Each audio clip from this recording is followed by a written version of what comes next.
township. Nonetheless, we received some information to determine that a similar pattern of financial operations existed at the township during Mayor Henyard's tenure.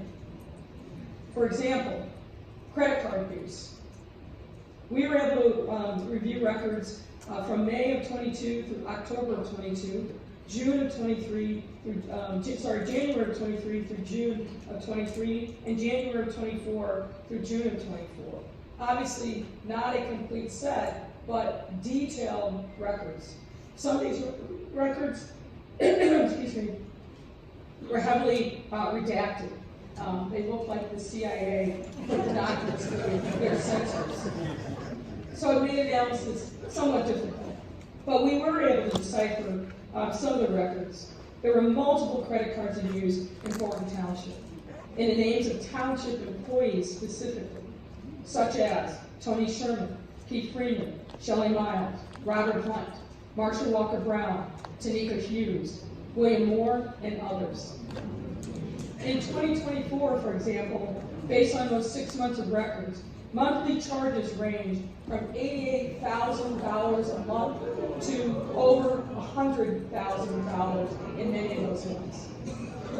And there were a significant number of food purchases and other expenditures that frankly warrant further investigation as to whether or not there was a legitimate government purpose for those expenses. There was overlapping hiring and firing of township personnel. A number of witnesses that we interviewed indicated that within months of Tiffany Henyard becoming supervisor on March 3rd, 2022, a number of longstanding employees lost their jobs. We heard many allegations about political retaliation, cronyism, and that people were let go because they questioned the seeming elimination of hiring and purchasing norms. Efforts to verify these allegations, principally through FOIA requests, did not bear fruit, as the township often claimed no responsive documents or failed to address specific FOIAs. We know that Henyard hired her boyfriend, Kamal Woods, to run a township youth program. His personnel file, such as it is, contained very little information to justify this hire. Tanika Henyard also became an employee of the township. And Henyard installed her former administrative assistant, Carmen Carlisle, to fill a vacancy left by the death of a long-standing trustee. We received information of various allegations of political retaliation. You are all, by this point, well aware of Henyard's treatment of township assessor Cassandra Elston, that included locking Elston out of the township offices and then later accusing Elston of abandoning her job. All of those things is well documented. We won't go into details. We were able to verify that longtime township employee Dwayne Thrash has alleged in a lawsuit that he was fired from his job, not because of competence or insubordination issues, as were later put into his personnel file, but because he refused efforts by Henyard and Freeman to agree to a plan to effectively let Henyard take control of a local suburban school district on which Thrash was one of 3 members. The alleged plan included creating a paid employee role for Henyard, firing other employees, and terminating a relationship with an existing law firm, and instead installing Henyard's chosen law firm. Can you guess? Thrash alleges that he would not agree to the plan and subsequently lost his Dolton Township employment in retaliation. Now, we have a number of recommendations that we are making to the trustees. I'm not going to spend time tonight going through those. The trustees have them. But suffice it to say, there are obvious things related to finance. There are obvious things related to personnel. And some of these things, as I indicated, the trustees have already started to embrace and implement, particularly with respect to putting guardrails around the finances of the village. And with that, we will close. Thank you for your time and attention.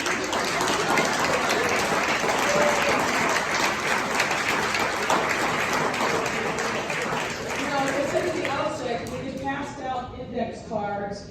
If you have questions with them, pass them forward, and we will entertain some questions. Can members of the Park District staff perhaps help us collect some of these cards and bring them forward? If you have a card, hold it up in the air, and somebody will come by. Maybe pass them forward to the crowd. That's probably the easiest thing to do. And remember, if you'd like an electronic copy of this PowerPoint deck, please make sure you provide your name and your email address.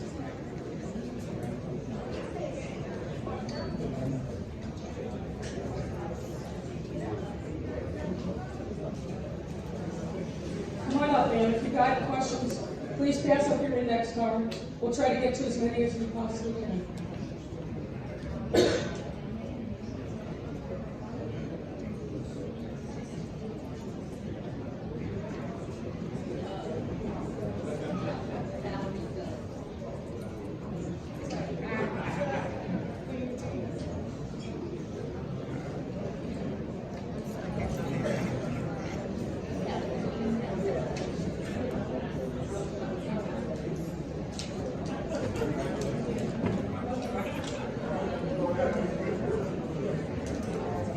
All right, we have a couple of questions.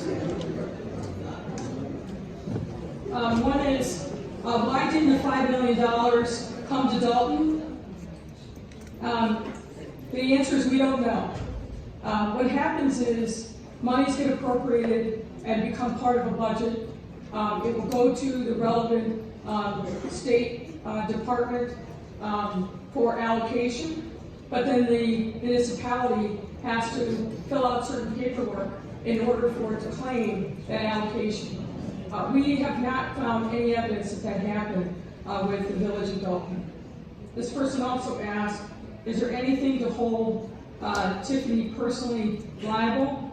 Well, as you know, there are a number of different lawsuits that have been filed, and obviously you have your vote.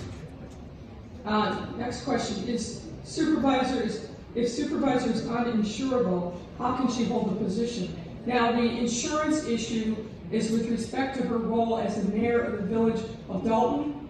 We have no visibility into whether or not the insurance issue also applies to the township, but she can still hold her position, but as I indicated, with no lack of insurance coverage, it puts the village and the taxpayers potentially at risk, and certainly she would have to pay for her own lawyer, her own defense, if she is sued in the course of her duties.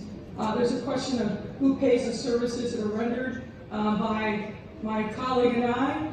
As you recall, the trustees voted to approve the hiring of us, and that comes from the village of Dolton. Are you bringing me one more question, Nate? Come on up.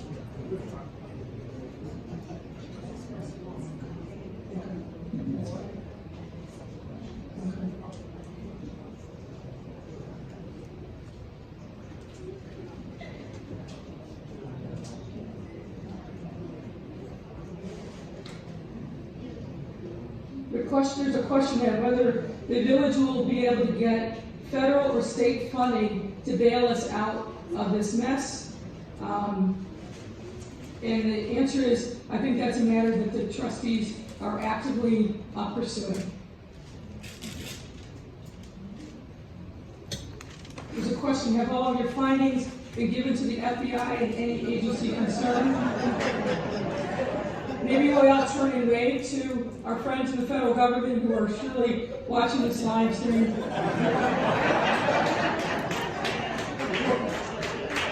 What I will say is we have been in contact with members of the U.S. Attorney's Office who are investigating this matter. I know that the FBI has also been in contact with various people who have information about the allegations that are here. What they intend to do and the timing of that, no one really knows except for them.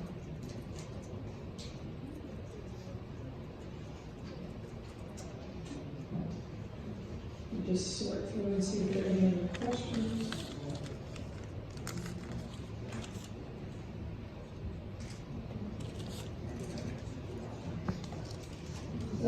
Someone asked, so the $5 million grant, was it mismanagement or theft that we did not get it? As I mentioned before, there's a process by which a municipality that gets an appropriation has to claim it. There's no evidence that that process was followed.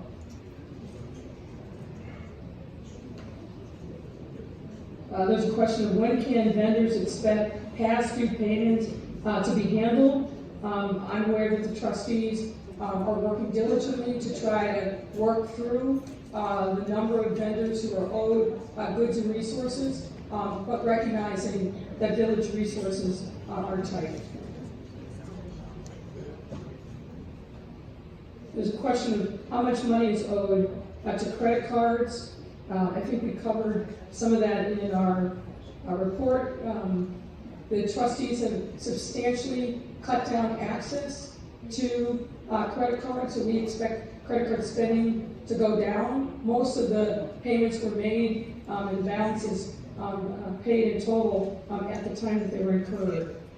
And there's a second question: is Tiffany going to be held responsible to repay the money spent on the ice rink? That's a very good question to which we don't have the answer. Okay. All right. We've got the final 3 questions.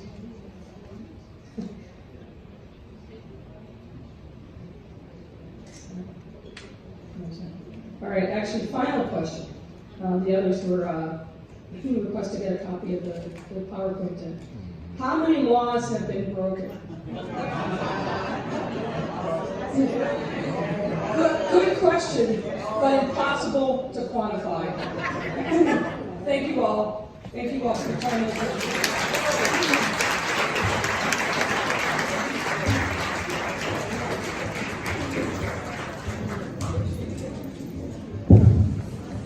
Okay, we want to thank everybody for coming out, and on behalf of the Dolton residents, board of trustees, we want to ask everybody to give a round of applause to Mayor Lightfoot for their hard work.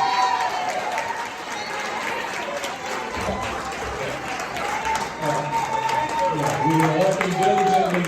This has been very critical for us to start to get a picture of what's going on, so we can begin working on that. So Mayor Lightfoot's influence has really been tremendous on us getting on the right path. You know, one thing that I wanted to make sure that I mentioned, there were a significant number of folks that didn't cooperate in this investigation, either because they were scared or they chose not to.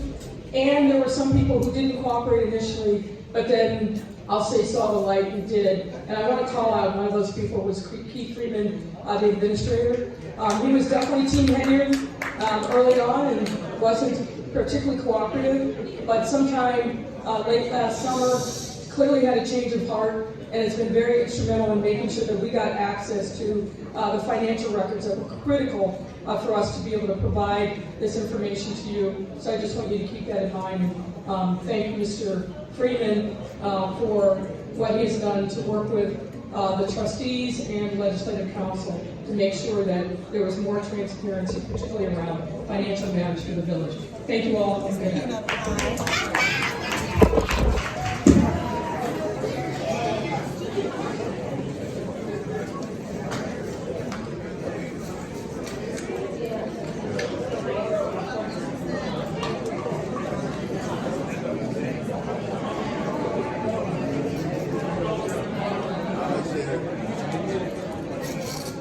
All right, people, y'all know what time it is. It's live, uncut, and edited. It's all over.